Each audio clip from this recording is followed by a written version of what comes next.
Hello everyone, welcome to our channel. Pacific మహాసముద్రం నుంచి గాలుల ప్రభావంతో తెలుగు రాష్ట్రాల్లో అతి భారీ వర్షాలు. వివరాల్లోకి వెళ్లి తెలుగు రాష్ట్రాల వాతావరణ పరిస్థితులు ఏంటి, రానున్నటువంటి రోజుల్లో ఏ జిల్లాలో వర్షాలు పడతాయో తెలుసుకునే ముందు మీరు ఇంకా మన ఛానల్ ని సబ్స్క్రైబ్ చేయనట్లయితే వెంటనే సబ్స్క్రైబ్ చేయండి. ముఖ్యంగా తెలంగాణలో రానున్నటువంటి 4 రోజుల పాటు అతి భారీ వర్షపాతం నమోదు కానుంది. ముఖ్యంగా ఇప్పటికే వికారాబాద్, రంగారెడ్డి, నాగర్ కర్నూలు, సూర్యాపేట, భద్రాద్రి, కొత్తగూడెం, మహబూబ్ నగర్, నారాయణపేట, వనపర్తి, ములుగు, జయశంకర్, భూపాల్పల్లి, నల్గొండ ప్రాంతాల్లో అతి భారీ వర్షపాతం నమోదవుతుంది. ఇవాళ రేపు కూడా ఇదే విధంగా వర్షాలు కురుస్తాయి. దాదాపుగా నవంబర్ 4 నుంచి 8 వరకు ఉరుములు మెరుపులతో కూడినటువంటి వర్షపాతం తెలంగాణ జిల్లాలో నమోదవుతుంది.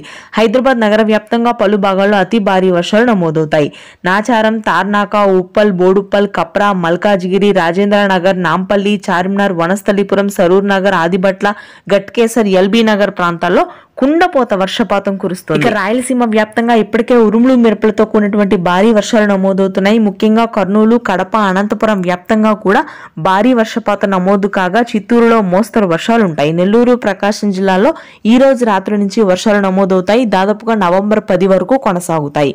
మధ్యాంధ్ర, గుంటూరు, కృష్ణా, కోనసీమ భాగాల్లో కొన్ని ప్రాంతాల్లో ఉష్ణోగ్రతలు, మరికొన్ని భాగాల్లో వర్షాలు. విశాఖ, విజయనగరంలో భారీ వర్షాలు. Thanks for watching this video.